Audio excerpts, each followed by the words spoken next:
We're in May right now, right? I don't think so. No, May, no, no, I'll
do it.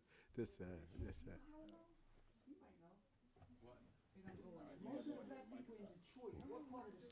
All right, hello, Hotep. How y'all doing? It's so good to see y'all. You know, it's always beautiful. We do what we call a land acknowledgement from time to time, and we want to do the land acknowledgement. We give acknowledgement to the Lenape people, the people who lived on this land and in this place long before we got here. We give praise to their ancestors. We walk on their grounds. We drink water from the rivers that quench their thirst, and we give all thanks to them. We give labor acknowledgement.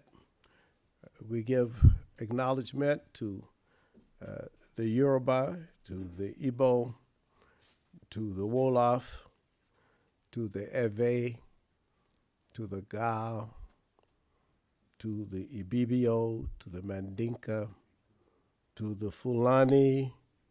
We give labor acknowledgement to the Congo, the Angola, the Dan, and all the other Africans who came here and worked in this country.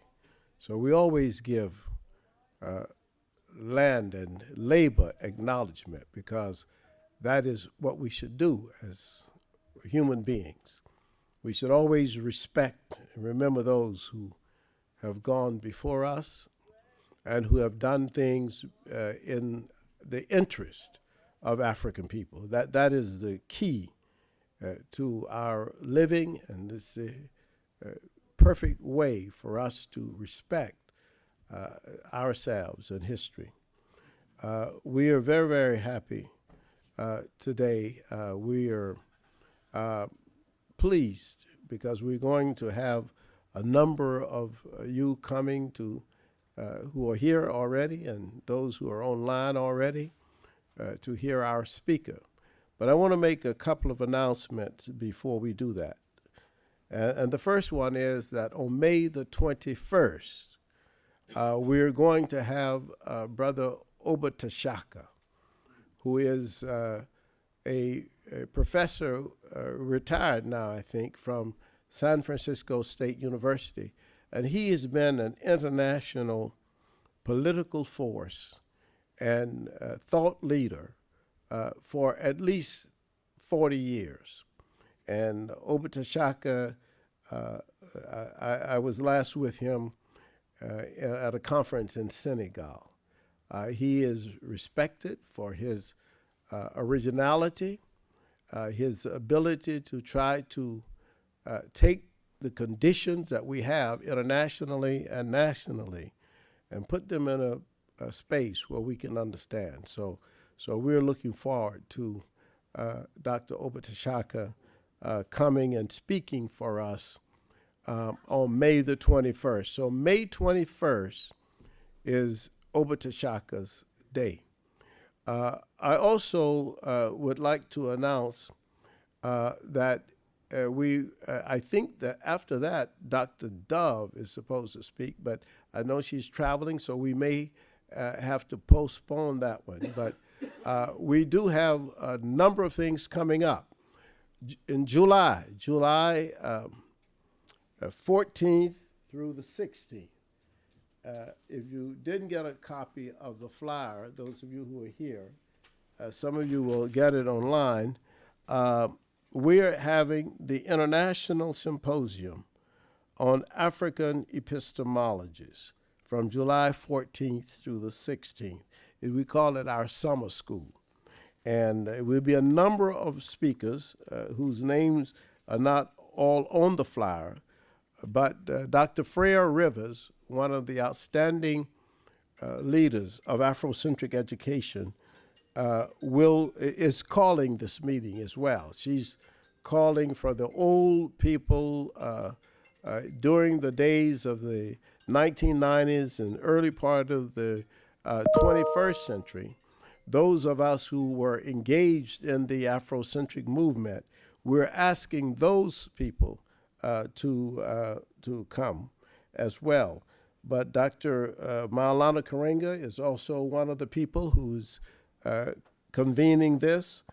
And then Dr. Simpiwe Sisanti, one of the brilliant young leaders of Afrocentric movements in South Africa, who has written many articles dealing with Afrocentricity as a theory, will also be here. And then we have our own local scholars and eminent people like Dr. Jabali Ade, Dr. Kimani Nehusi, Dr. Ronaldo Anderson, Dr. Zizwe Poe, and many others who will be with us. So those are the announcements. They'll be here July 14th through the 16th.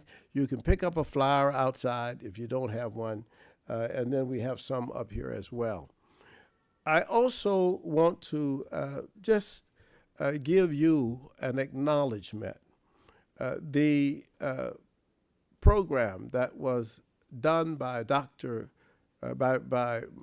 Actually, he will be a doctor, Dr. Tugu, I should say that, but Tugu Sanusi and myself has hit many thousand viewers have now watched that, and it's very good. And I have received numerous letters from people all over the world, including one just today I read from the Comoros Island, which was very, very important and significant.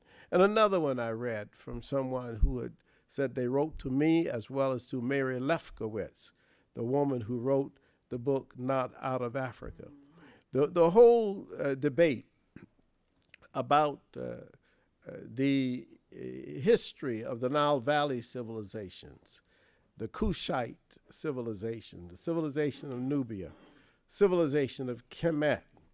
That debate, of course, is heating up, and it should heat up. But, it reminds me of a situation that we have always had in the world, at least we have had for a long time. And that situation is where we have experienced, as African people, attempts to erase us from our own history. It's like, wait a minute, how can you do that? And of course, our voices for a long time were silent, and they were not necessarily completely silenced, but they were silent because we as a people, we understood what was going on, and we basically did not know how to respond. I mean, if you have 246 years enslaved in a society, and you can't read and you can't write, and nobody's teaching you to read or write, there's no way you know how to respond to the negativity that people have out there against you. You just can't respond. There's no way. We didn't know.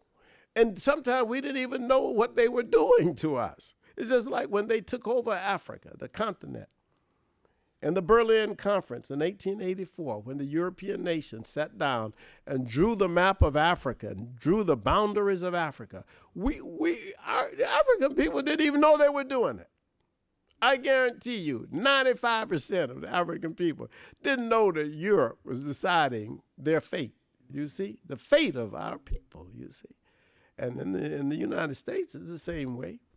For a long time, we didn't know that people were deciding our fate. We were just working, doing what we were doing, trying to be good, decent or human beings, demonstrating our nobility through our resistance to humiliation. And then we look up and turn around and people trying to do things to you. You know what I'm saying? Like, whoa, what's that? I mean, we built this country. We built the Capitol building. We built the White House. Our labor did that. So don't mess with us when it started coming to our history and our culture. We built the railroads in the East, and the Chinese built them in the West. So we know this country, and we know this place. We have to always remember the great writers and scholars who have told us that we didn't only plow here, we harvested here. So we know we know the woods, we know the forests, we know the rivers, you see, of this place. So we got things to do, we're doing them. I'm so happy to see all of you here. Certainly, we have giants come here all the time. Reverend Williams, good to see you. Good to see Stan Strada. These are people who have always supported us.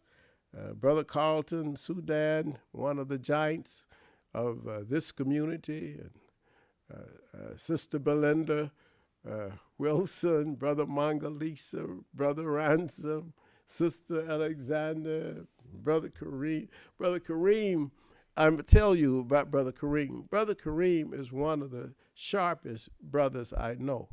He's brilliant. He's technically very, very sufficient.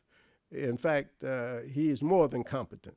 And he is able originally just to do good things for us, and he has been our leader. So he's helped to get us started with our speaker today. We are blessed at the MKA Institute because we don't have too much trouble getting people to come and speak. In fact, we're able, people who would normally demand $10,000 to get up and speak, come and speak to us for just transportation, we just happy to be here and speak. And it's a beautiful thing, and I love it, and It's the work that Anna and I have done here is a work of actually the love for the community, and that's what we do. And so we appreciate all of you who have come. Some of you have been here over and over, and your names I haven't mentioned, but you know I mention you from time to time, and I will. I just want to say that the great professor and attorney Michael Coard is here. He has made his way here. He's a very busy man, and he is the president of ATAQ. He is a historian.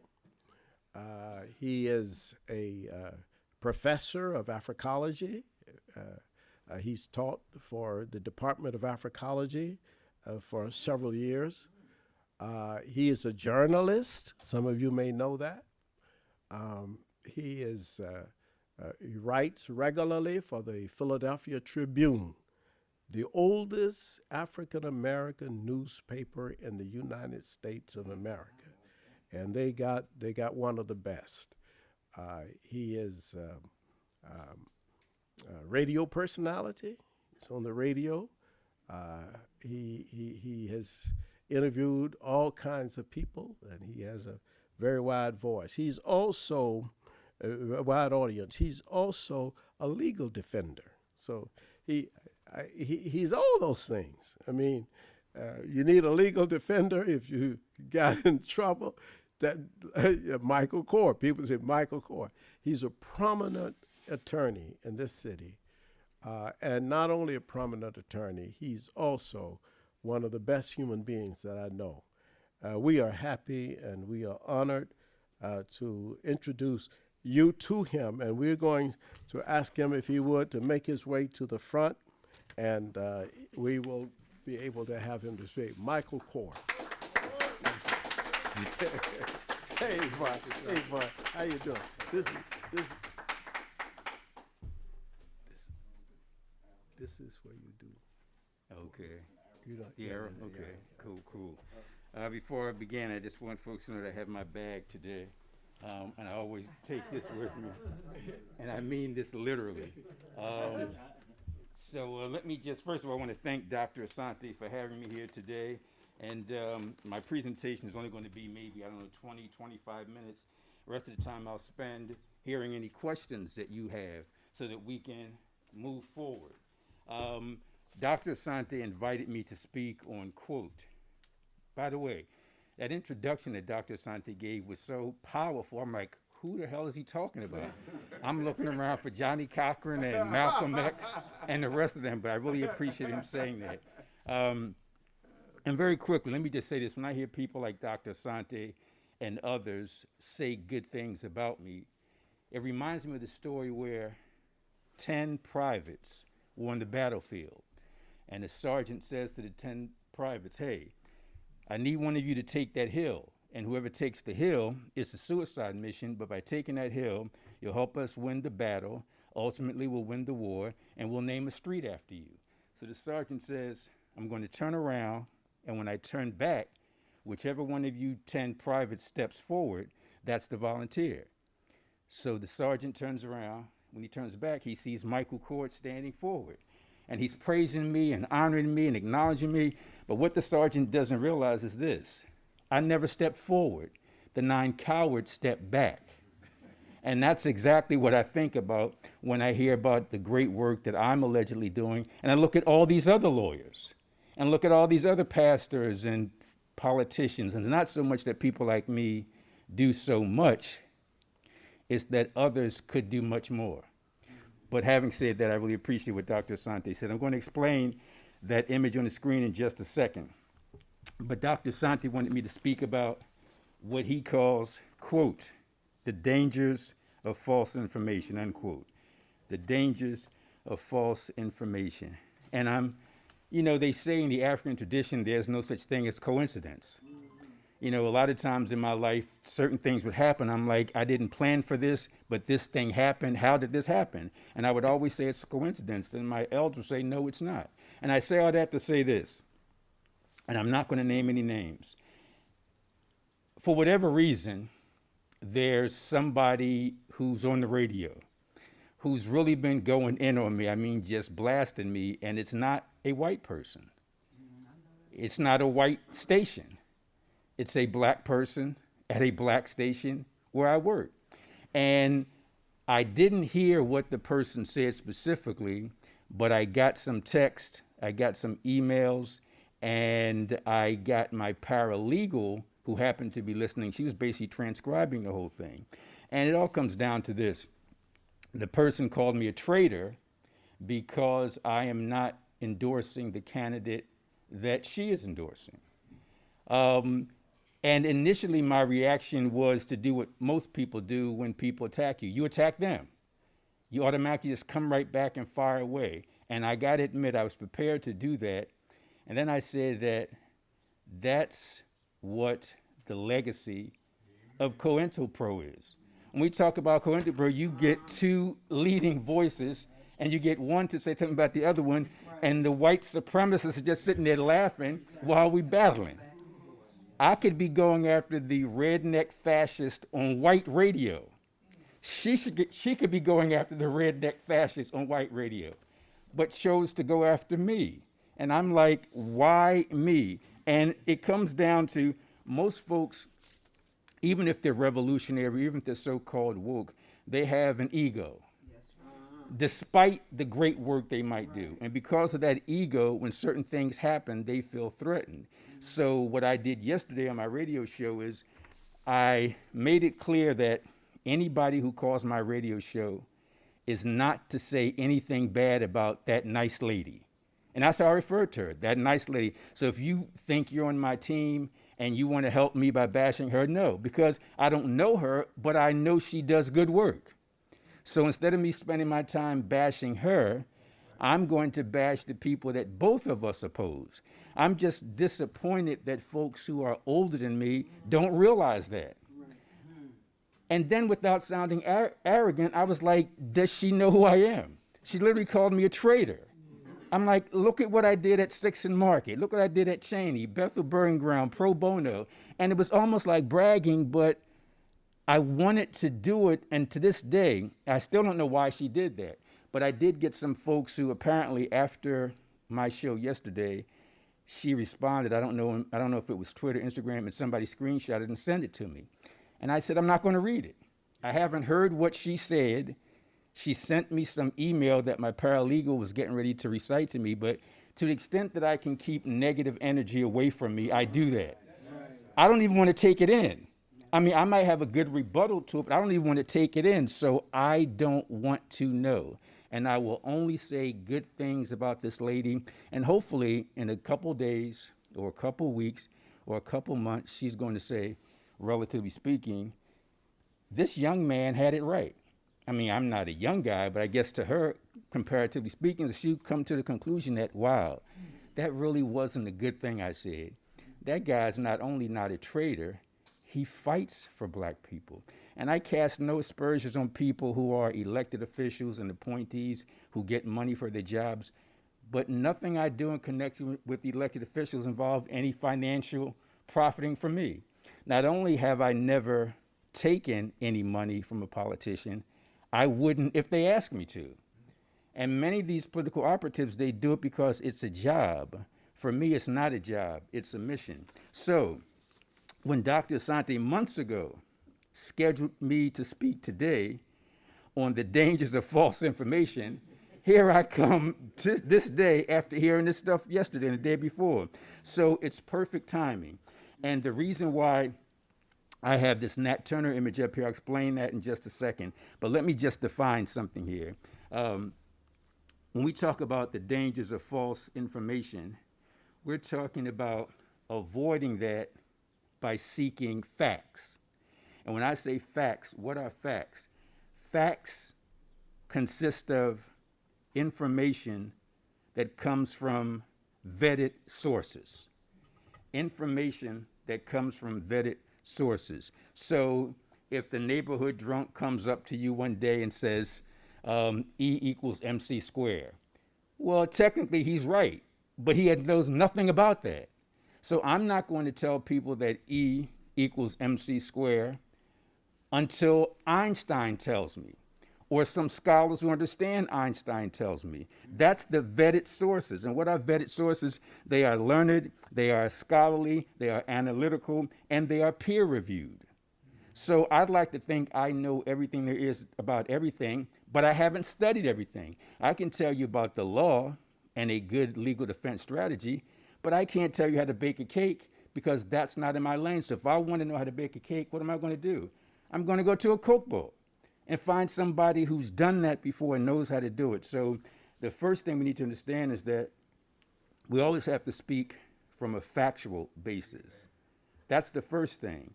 And again, what are facts?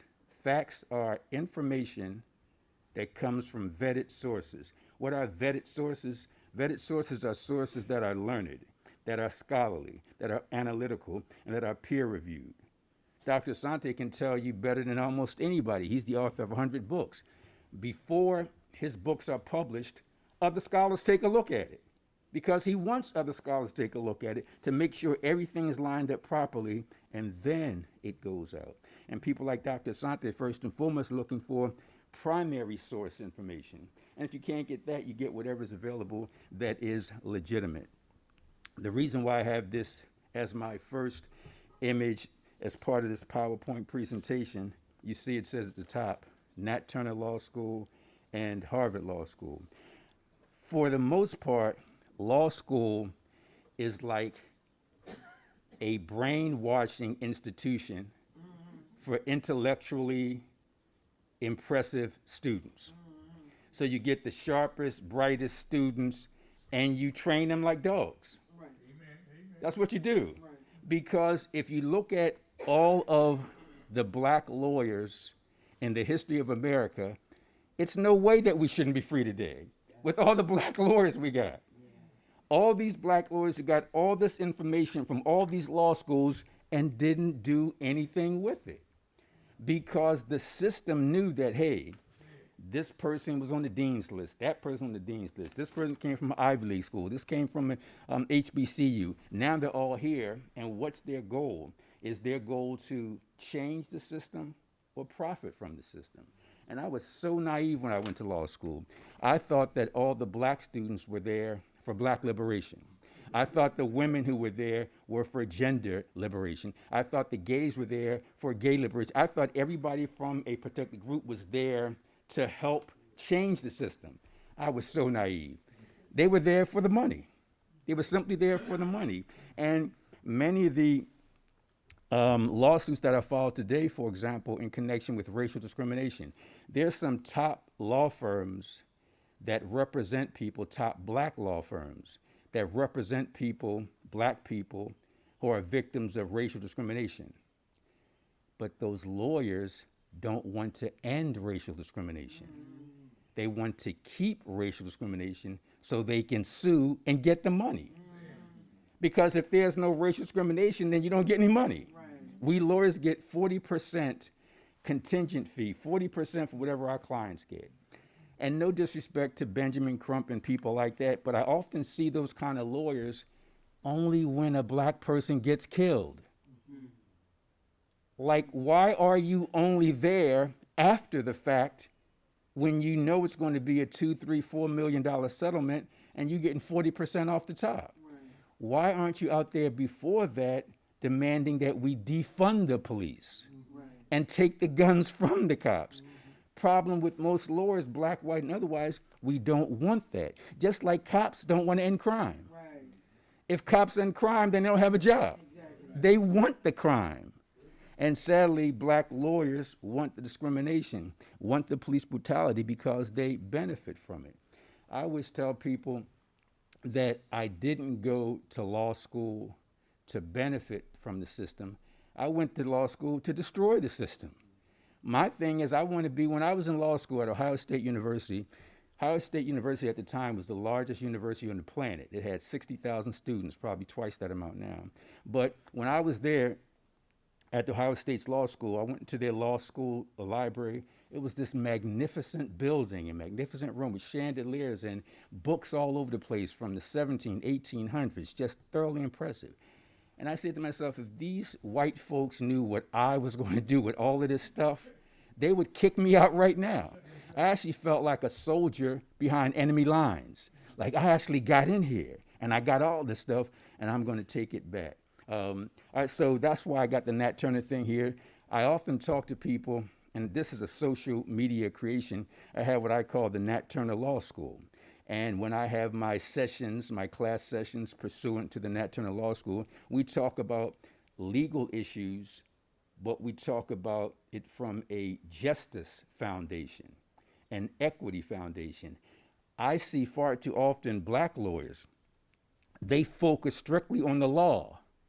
But I say to them, slavery was the law. Child labor was the law.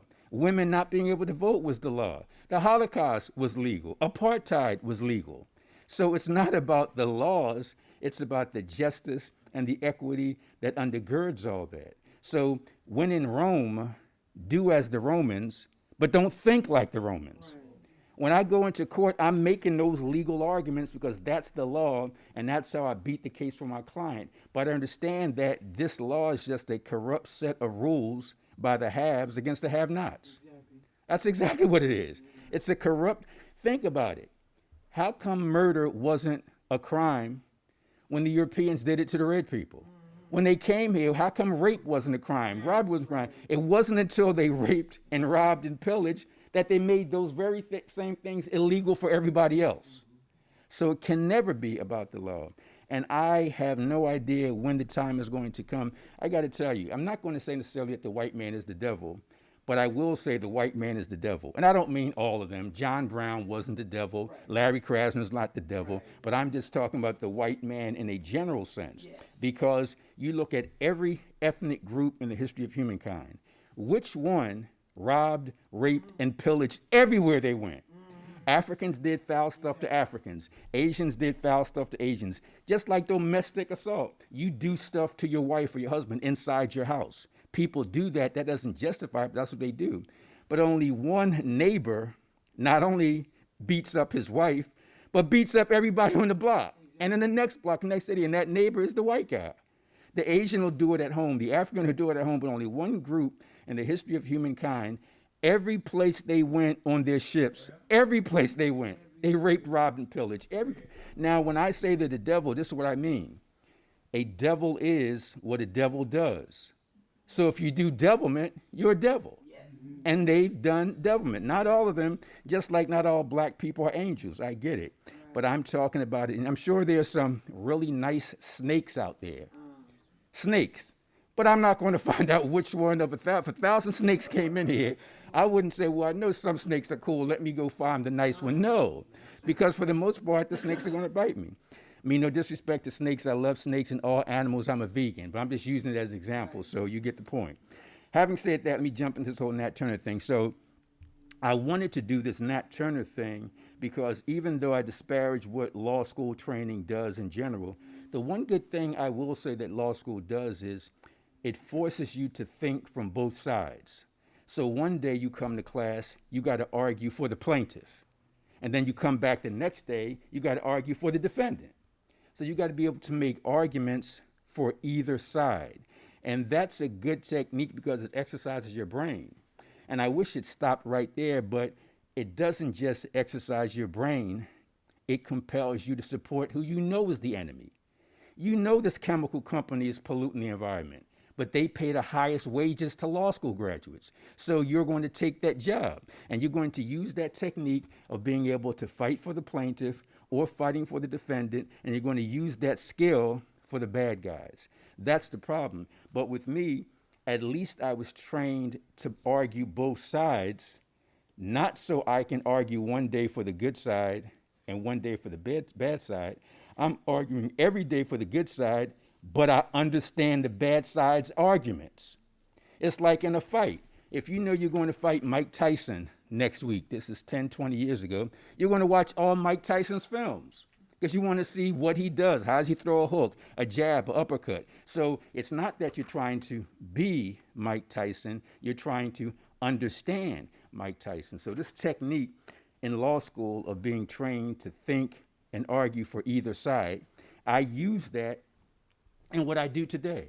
I try to fight the good fight, come up with the best argument for the good fight, but be able to predict the bad guy's argument.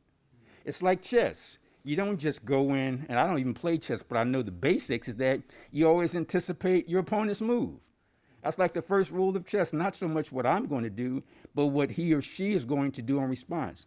So having said that, this whole law school thing ties into this topic today, the dangers of false information, because it allows me arguing in court and arguing in the street and arguing during protests and arguing during demonstrations. It allows me to argue in a way that I understand my opponent's argument, counter-argument, and I'm prepared to respond to it. So in this Nat Turner Law School thing I came up with, people like, well, what the hell is a Nat Turner Law School? My thing is that it's intellectually as sound as the Harvard Law School, but morally and ethically better. You say, what do you mean? Well, here's the side-by-side comparison. Nat Turner Law School on the left, Harvard Law School on the right. You see Nat Turner Law School, founded 1831 when he did what he had to do in the name of justice. Harvard Law School, founded about, 14 years earlier in 1817, and it was the Isaac royal family who in their will left money in Massachusetts to start a legal training school. And this legal training school eventually morphed into Harvard Law School. So let's go back. Nat Turner Law School, Harvard Law School. Nat Turner founded in 1831. You see the image of the blade he had to use. Harvard Law School founded in 1817 with money from the estate. There's the money image next to that. Go down to the founders themselves. Nat Turner, the prophet. By the way, Nat Turner never called himself Nat Turner. He actually hated the name Nat Turner. He was purchased by a man named Samuel Turner. People began to call him Nat. Historically, we know him as Nat Turner, but he demanded that everybody call him the prophet. He just didn't respond to Nat Turner. So who's the founder of the Nat Turner Law School? The prophet. Who's the founder of Harvard Law School? Isaac Royal Jr., the son of the man who initially left all the money to the law school. Who is Nat Turner? He's the person who engaged in the largest rebellion in Virginia history. Who is Isaac Royal Jr., at the time, the largest enslaver in the state of Massachusetts, the same state where the law school is. The whole motto or mantra of the Nat Turner Law School and Nat Turner himself is liberty or death. So it was about 70 comrades with the prophet, 40 were enslaved, 30 were free. Now think about that. I love them all, but I really love those 30, because those 30 were already free. You talk about the ultimate sacrifice, they could have said, we're cool, we got our liberty, let us live on the other side of town, they don't bother us, we're good. But those 30 looked at those 40 and everybody else enslaved and said, hey, it's not just about me, it's about us. So those 30 who were quote unquote legally free joined in with the enslaved 40 for a total of 70. Those 30, those 40, total of 70.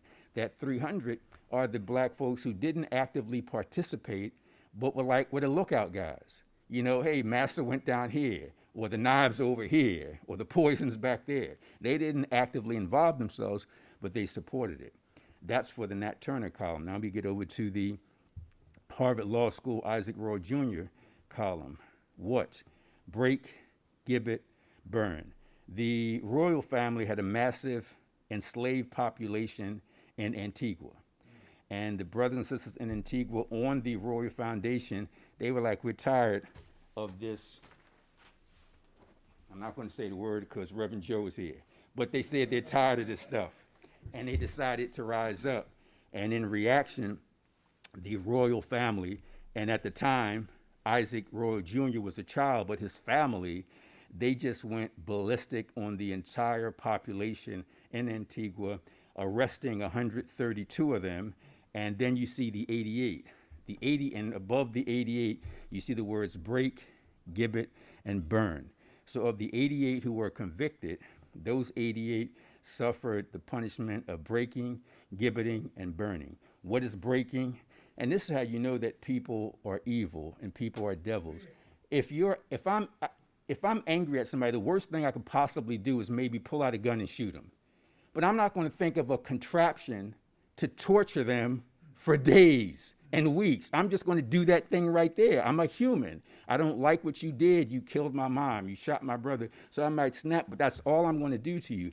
Well, breaking was, they constructed actually a wheel and laid you on that wheel this way and just kept stretching the wheel until your back broke. Like, who does that? Who thinks that, hey, I'm going to construct this device so I can put people on it and I can crank this thing and I can break their back? Like, you got to build that. You got to construct that. Right. You got to design that. Like, who does that? So of those 88 who were convicted, 5 were put on the wheel and broken. Gibbeting might be the worst of it. Gibbeting is where you just hang somebody, not from the neck, but just hang them like from around the chest arm and just leave them there. Can you imagine just being hung from a rope for hours, for days, for weeks, until you die?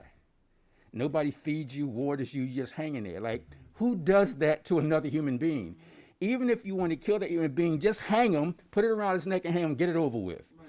But who hangs? I don't even know medically how long people can survive. I would guess, what, a week? I don't know what it is, but can you imagine after you know how hungry you are after 3 or 4 hours? Right. Can you imagine a whole day and you're just hanging there? Then it's 2 days, then it's 3 days, then it's 4 days. And it's done in a public display so people can see it. So 6 of them suffered that. And apart from the breaking and the gibbeting, it was the burning. Just tied them to a stake and burned them alive. Right. I mean, that's why I call those people, and I'm not saying all of them, the devil, because only the devil thinks about breaking people, gibbeting people, and burning people. That's the legacy of the founder of the Harvard Law School. Let's go to Nat Turner. Any reparations for him with the 70 or him with the 300? None. Any reparations for the royal family? Yeah. Everybody they killed, the state paid them $6,771 for the profit they lost from killing those black people. Can you imagine that? It's like if I used a hammer to bash somebody in the head and the hammer broke while I was bashing them in the head, the state gives me money to replace that hammer. Whatever the value of the hammer is, $5, they'll pay me that $5. Well, in this case, each of the 88 who were killed, that was a loss of profit for the royal family, so they were paid $6,671 for murdering. Legacy of Nat Turner, racial justice. Legacy of the Isaac royal family and Harvard Law School, racial injustice. And it's really funny because the thing I'll give the devil credit for is that he's an evil genius. He's literally an evil genius. He's able to do what he does so very well. You would think that if you enslave a people for 246 years from 1619 to 1865, that once they get free, they'll rise up against you. But and there were things obviously that happened after slavery. There was convict leasing, there was sharecropping, Jim Crow and all that. But there came a time, including today, where black people could rise up, but they're not going to rise up. And when I say the devil is an evil genius, he has been able to use, and I don't mean to disparage any religion, but he's, for the most part, been able to use religion and money to keep us suppressed. I mean, we're the only people that think that our real joy comes after we die. To hell with that. If the real joy comes after we die, then why don't you, white man, die? Right. You're telling us all of this stuff about the afterlife, but you're living like a god on this planet and telling us to wait until later. And sadly, many of us agreed to wait. So when I say he's an evil genius, he was strategic enough to, quote unquote, let us go and not worry about us retaliating. Can you imagine if Africans had gone to Europe and brought them to Africa and enslaved them for 246 years? Those white folks would be fighting right now in Africa. Exactly. They'd be using their same John Smith, Joe Blow surnames. They wouldn't be using any Africanized names. So when I say the devil is a genius, I mean that. And I said this was going to be like 25 minutes. It's going on 45 minutes. I just got started, but I'm going to fast forward and go through all this stuff in the next 7 minutes. All right, so that's why we have the Nat Turner Harvard School image there. Then we get to, remember, the topic of today is the dangers of false information. When you talk about the best and most effective liar slash propagandist, nobody did it better than Joseph Goebbels. He was able to come up with the concept of the big lie, which is if you tell a lie big enough and keep repeating it, people will eventually come to believe it. And I always thought that the best lies were the ones with a little bit of truth in it. Because if you give that kind of lie, people are more inclined to believe it. But I was wrong. Goebbels was right. If you tell a lie big enough, there are, of course, certain white Republican elected officials who know the outcome of the Trump, I don't call him by his other name, his family name is Trump. They know the outcome of the Trump election in 2020 that Biden won. White Republican elected officials know that. But there are some regular, everyday white Republicans on the street who really believe the lie. They really believe that the election was stolen. They really, in their heart, believe it. So here comes Trump telling them that, and they can see and know about the numbers. They know that Biden got 81.2 million. The numbers show that. Even Republican fact checkers went to the polls and checked the machines. Okay, Biden got 81.3 for Biden, 81.3 million. They know that Trump only got 74.2. So that's a difference of about 7 million votes. And even, like I said, Republican experts checked it, and they were like, damn, Biden did win. But despite that, despite the fact that it must have been around 27, 28 lawsuits that the Trump team filed, all of them rejected, even by Republican judges. Right. So you see that Republican judges like, damn, we didn't want Biden to win, but he won. But Trump, that's D-R-U-M-P-F, that's his original family name. He changed, his father changed it when he got to the U.S. Anyway, so 7 million, that's a major win by Biden. But if you tell a lie big enough and keep repeating it, people will eventually come to believe it. This is true, but only to a certain extent. Nobody believes I'm a traitor, no matter how long and loud somebody says that. But who knows, maybe after I'm gone, I'm only like 37 years old now, but after I'm gone in about 50 years, maybe somebody will hear that radio show and say, well, I thought that guy Mike Coard was cool, but maybe he was a traitor. So again, if you tell a lie big enough and keep repeating it, people will eventually come to believe it. I got to wrap this up in 5 minutes. Next thing. Right after Trump won, and reporters were asking him and his spokespersons about the facts, Kellyanne Conway, a spokesperson, actually used the phrase alternative facts. Think about that. There are no such things as alternative facts. It's either a fact or it's not. You all really need to read one of the greatest books I've ever read, 1984, George Orwell. That really predicted the future because they talked about in that book a ministry of propaganda where you would create stuff like this. Like there was never even a phrase in the history of the English language where you used alternative facts as a phrase. But this is exactly what was happening. Okay, fact thing, I don't want to get into that. I don't have enough time for that. Let's keep it moving. This guy here, another spokesperson for Trump, he actually said during an interview on CNN, the truth isn't truth. Think about that. He actually, the top lawyer for the then president of the United States went on national TV and said, truth is not truth. That's a frightening concept. That's literally a frightening concept. So first, what they tried to do is to say certain things were false.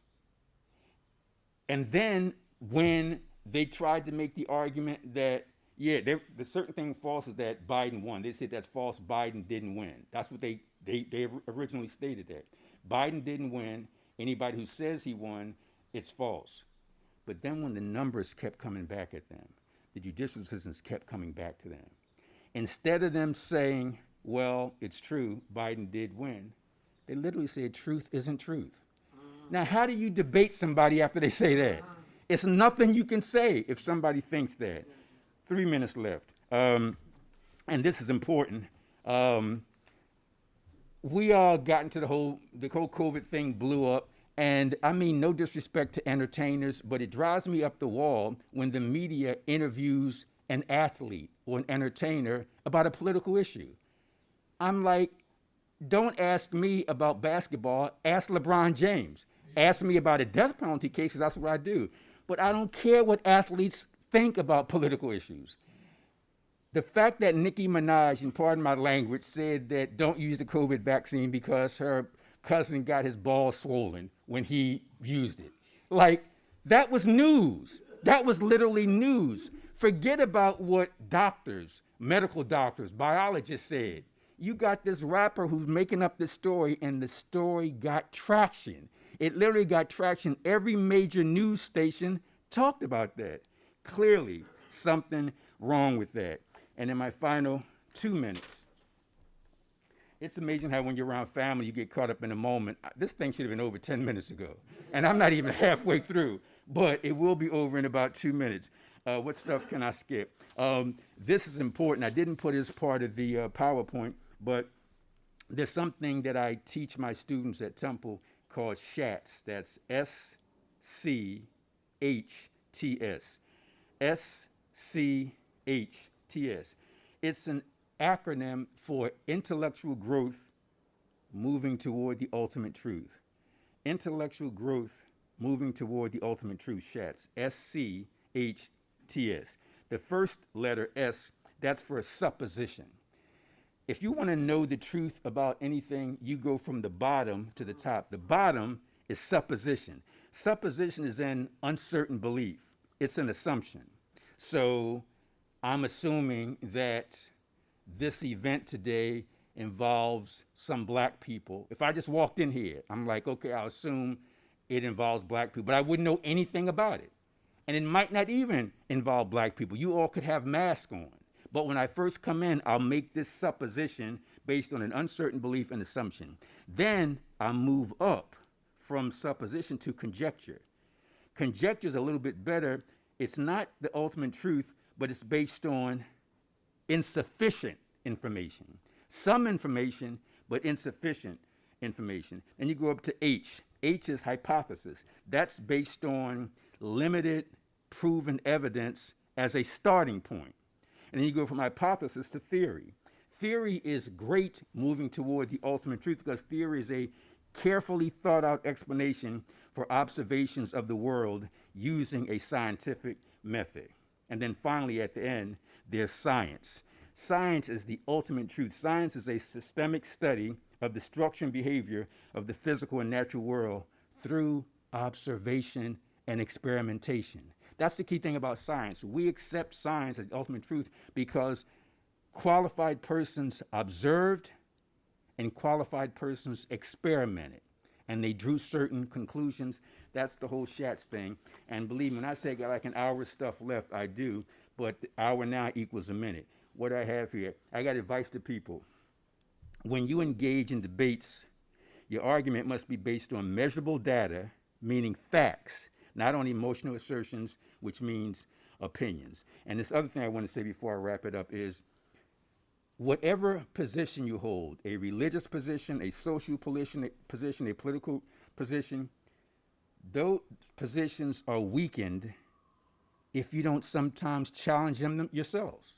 Whatever you believe, you ought to challenge that. I like to think that the best approach for black people is Pan-African socialism.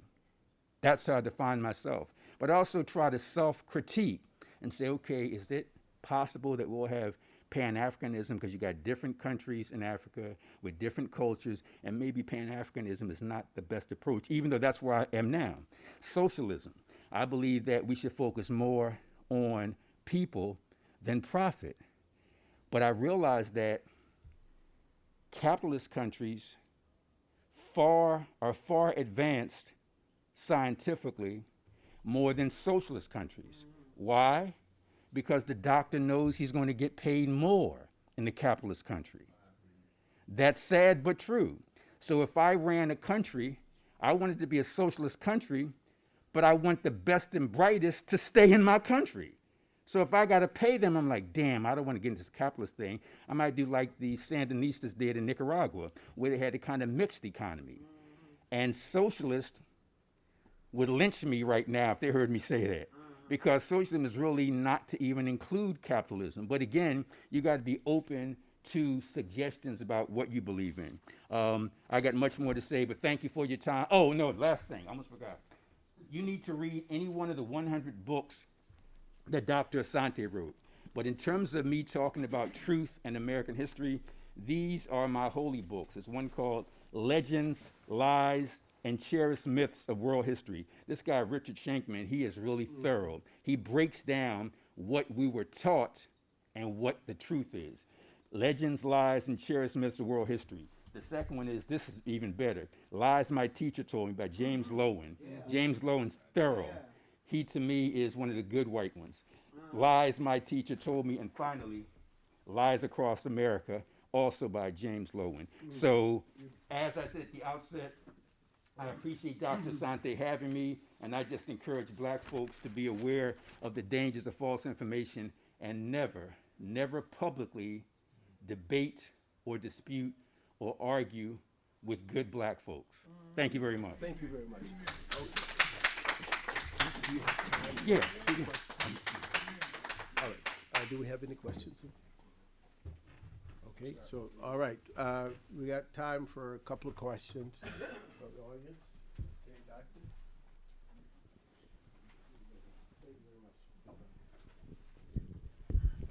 You talked about science. By the way, fantastic lecture, Brother Thank Michael. you. A fantastic lecture. You talked about science, but should science have an ethical base to it? The short answer is yes, absolutely, positively. And even though I give science credit, I need to add a caveat. It's science based on what we know now. Because tomorrow the Martians might come here and tell us something we didn't factor in.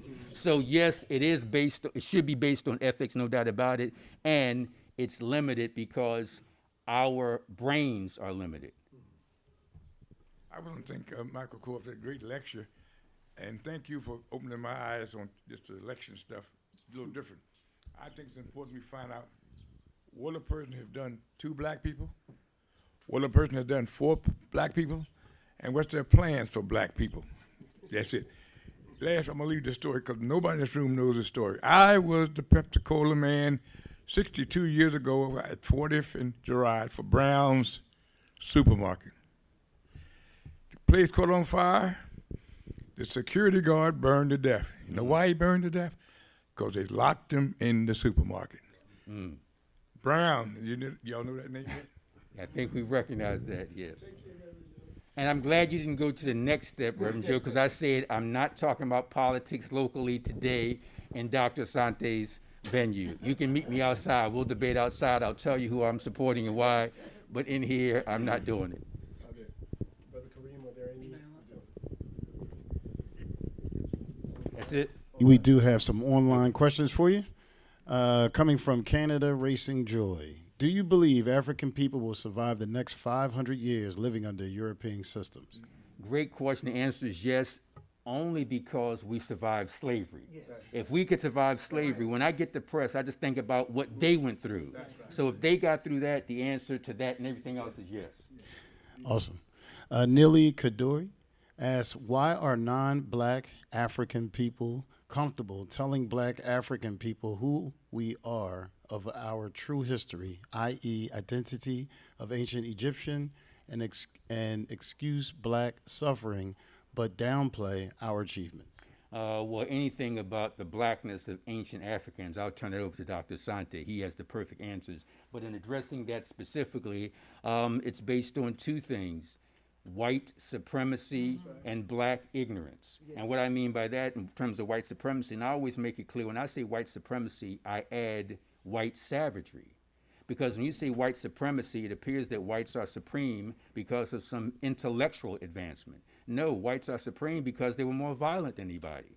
That's what it was about. So we look at white savagery / white supremacy as the reason why they're on the top. When I say black ignorance, sadly, we not only don't know ourselves, but we don't want to know ourselves. Very quickly, I was in city council doing the show for WRD 2 Thursdays ago, and Councilman Isaiah Thomas brought up two girls, black girls from Northeast High School, for what they call Afro Day. And these two black girls decided they were going to start wearing their hair natural and encourage it. Wonderful thing. And when I interviewed the young ladies, I said, hey, how's it going? Surprisingly and sadly, they said, the white students are pretty cool with it, but the black students are attacking them for wearing their hair natural. Think about that. So white supremacy, black ignorance, that's the reason. All right, last question online. Do black people in North America have a working definition of what it really means to be a black person besides the color of our skin? You know, every time I come to speak here, I'm always thinking when people ask me questions, I feel like I'm a fraud because everybody in here can come up here and answer any of these questions. So I'm not really telling you anything you don't know. In regard to that question, black people need, and this goes back to my last answer, we need to know ourselves. If we know everything that's wrong with us, every single thing that's wrong with us, that we don't know ourselves.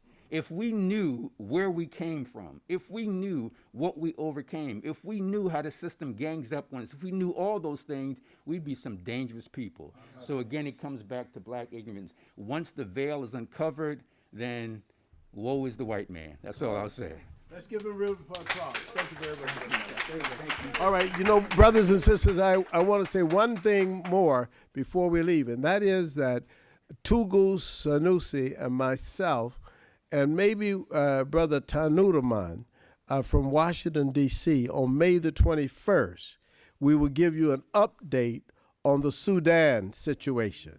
We had a powerful update the other day, and we're going to continue giving you an update. And I just heard recently, in fact, yesterday, that the Saudi Arabians and the United States government are both working to try to bring the two generals together who started the war in Sudan.